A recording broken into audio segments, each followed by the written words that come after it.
23rd January 2013 that I was the vice chairman for the southern region, and that is when really, and the person from here, Mr. Sanjay Reddy, he put this whole IWN idea together, and it really was up to Suchitra to take this to the place that is here today. It's 5 years. It's amazing that what you have accomplished, and I think what CII has done is really is just really the kind of give a platform, but really incredible amount of work has been done. And like many things in CII, so Southern region leads in thought leadership, and always is the first to bring a very large idea. We did several things. The green building movement came from Hyderabad. The entire quality revolution came from Tamil Nadu, Karnataka, and all other places. So I'm extremely delighted that the IWN movement started in South and is really gathering speed. So it's been absolutely wonderful to have been there and to have been through this journey for the last 5 years.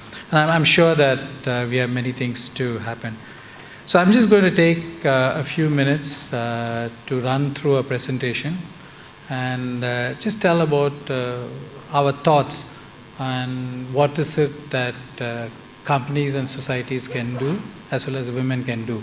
So I put that in two parts.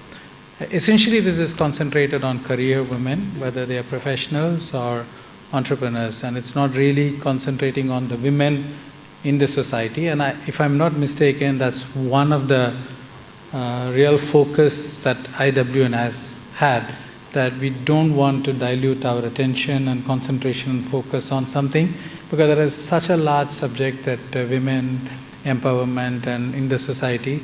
So it's really focused on professional women and career women and entrepreneurs. So to some extent, we are missing a fairly large part of the women, but it's important for us to focus on that. So really, I think Vanitha talked about this. Really, if you put a number to all the work that is done by all the women at home, and that adds up to something like $200 billion or something like that.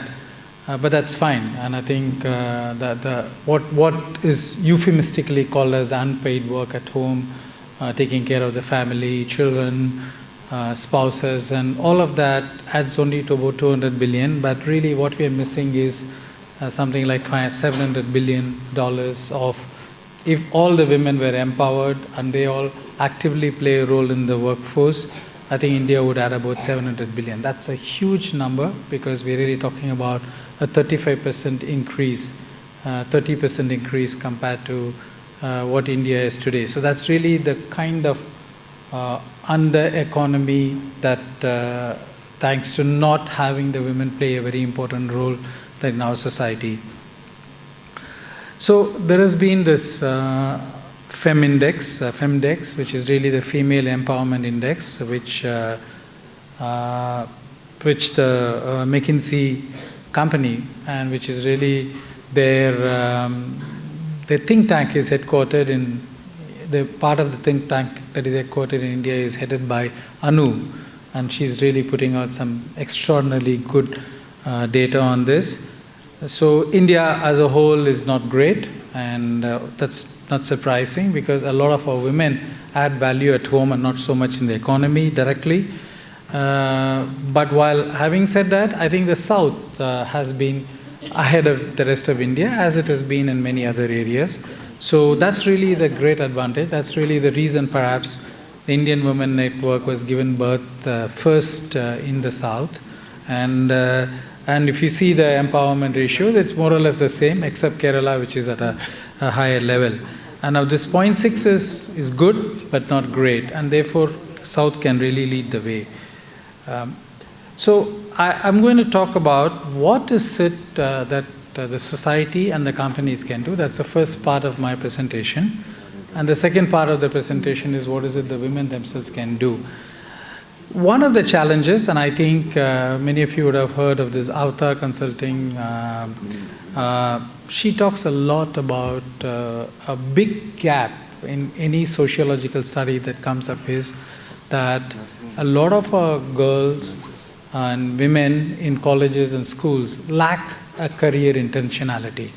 That means they do very well. In fact, recently I was in the VAT convocation, and out of the 600 people who got their PhDs, masters and gold medalists, 70% are women.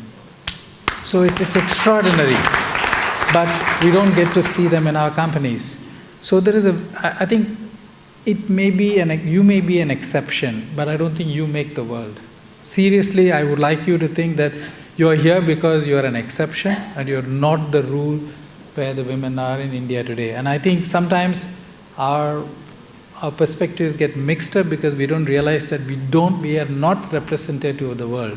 So you are not representative of the women in India today, and so therefore mine is not addressed to you, but really addressed to those who probably are not here or so this career intentionality is a very serious issue, and we are trying to do that, and we are funding one work in the 9th, 10th, 11th and 12th. How do we make sure that this intentionality, that after I complete my education, I'm going to be either an entrepreneur or a professional working for companies, is something which is very, very important. And in some sense, unintentional bias, I saw that unconscious bias, that thing, I think Reena, you must have done that in Kochi, Trivandrum, if I'm not mistaken. I think there's an unconscious bias in all of us as parents or as spouses or brothers and sisters, that we really don't put that. We think that the women is going to go into some other house and therefore that's their responsibility, blah, blah, blah. So how do we really build this conscious intentionality in the women is something which is important, and this is something which we have to do. The second one, which is increasingly we are finding, and many of these are our own experiences, that I think we need to influence them even before we induct them into companies.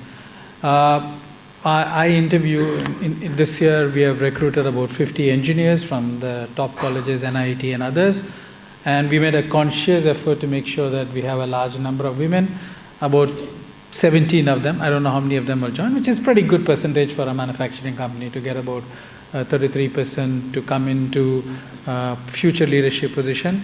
But we really, when we quiz them, we find that they've not been connected. And we have these fantastic role models. I mean, Indra Nui is a great role model, but she's so far different from all of us that women, like anyone else, need role models who are very close to them, who have made the break. I like what Vanita said. Vanita's role model is Suchitra. Suchitra has achieved incredible work, but Vanita has done phenomenally well. She says, look, for me, Suchitra is a role model. So a lot of this influencing that we have to do is take people who are in the mid-management, tell them, look, this is what career is, you could be this, and this could lead you to future leadership positions. So therefore, we need to really focus, companies need to go to their campuses as we recruit them and to really mold them to think of future leadership positions. So this is something which we are talking about. Of course, there's a lot of work that we need to do to support and sustain. Two things are not going to change. One, probably sociology will change, but biology is not going to change for probably, I don't know, for billions of years. So sociology and biology determines that women give up work or challenged in their career at 3 or 4 periods. Firstly, entry, then you have the marriage, the childbearing, the child development.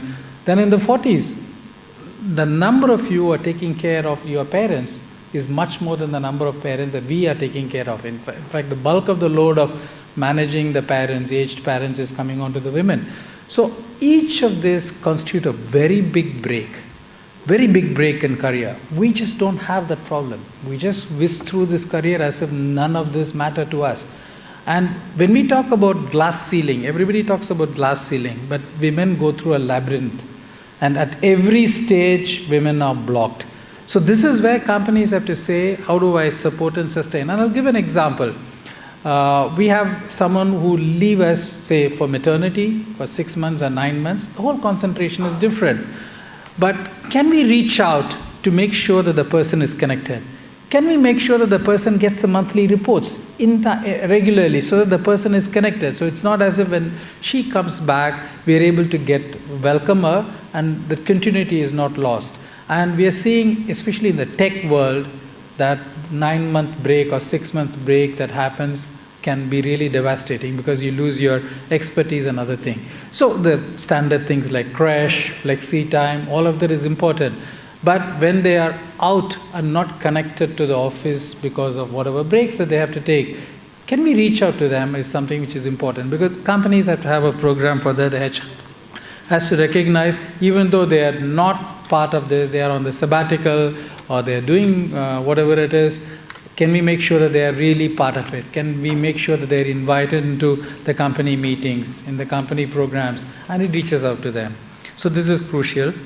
The nudging and nurturing takes place, and I'm lucky to be a spouse of a successful professional woman.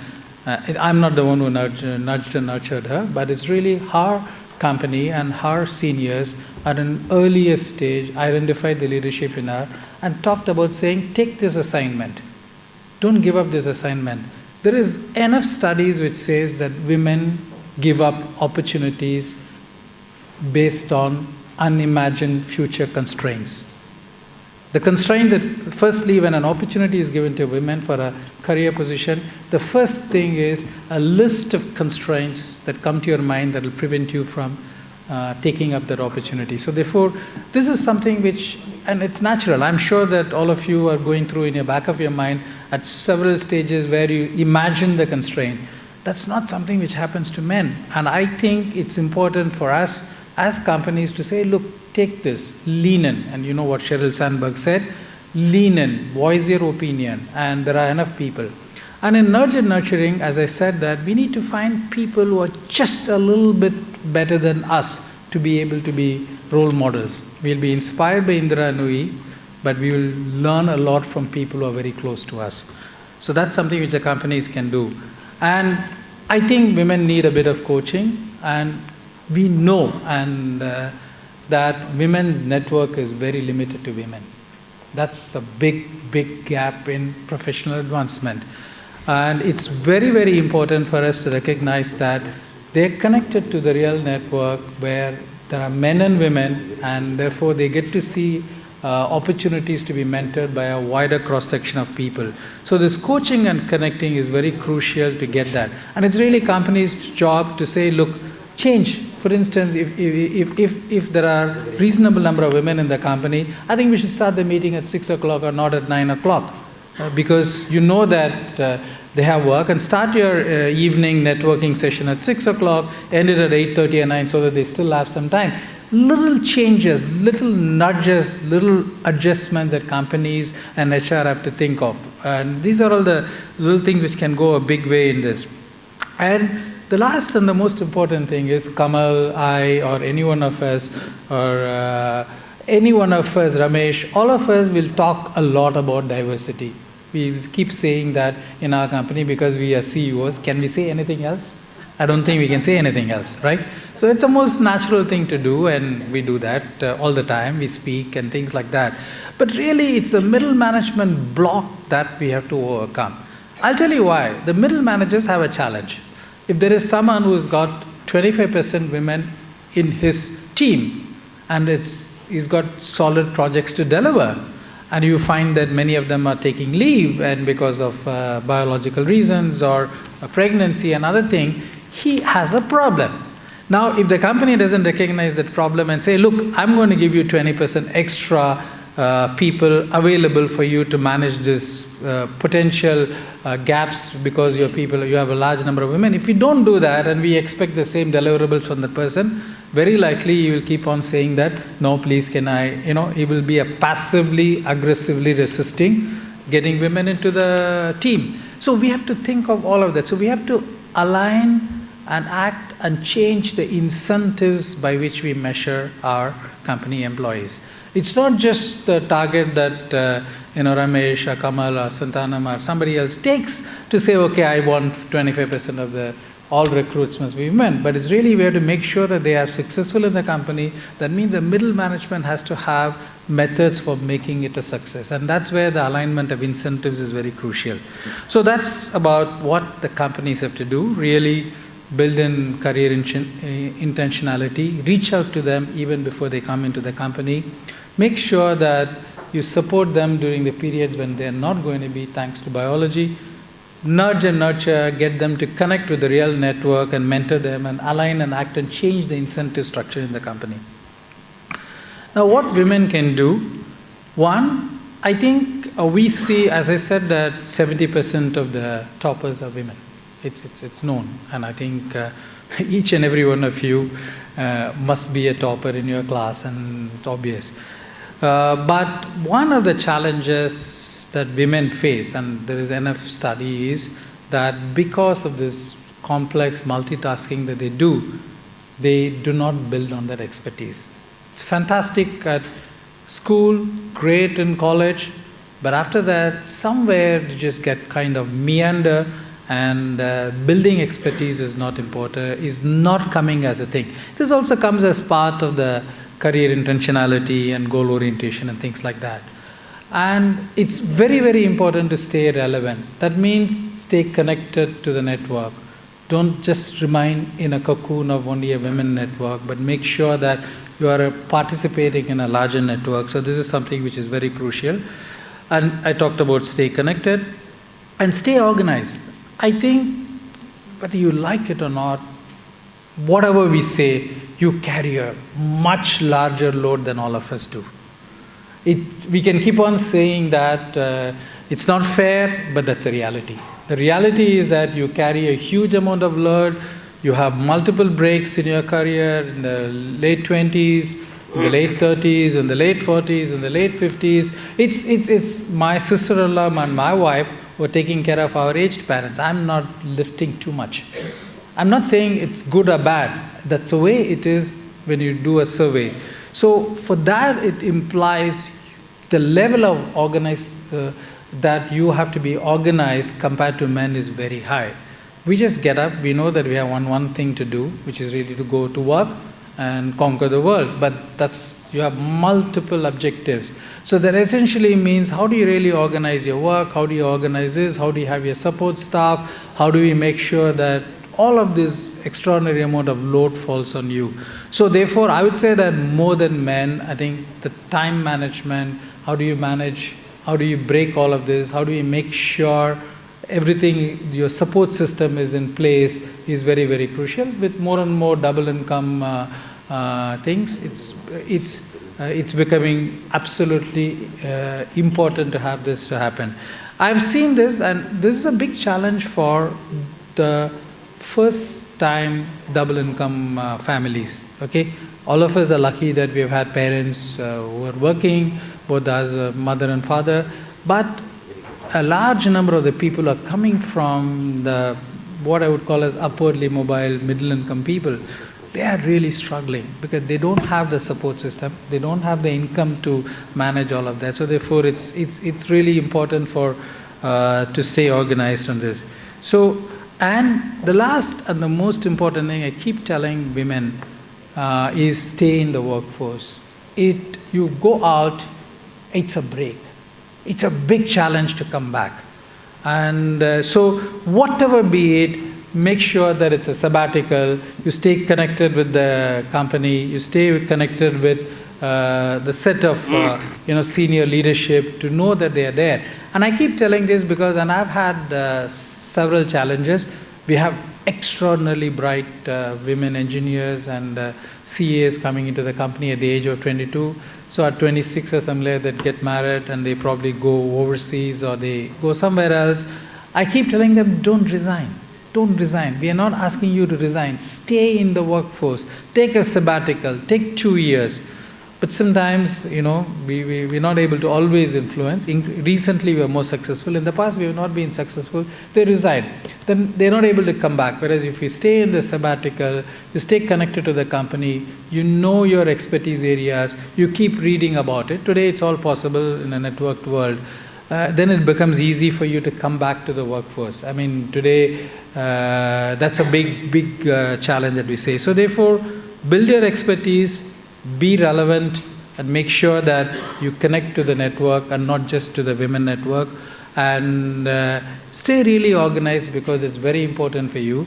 And make sure that you don't give up work. And I think that's whatever be it, and that's stay determined on that.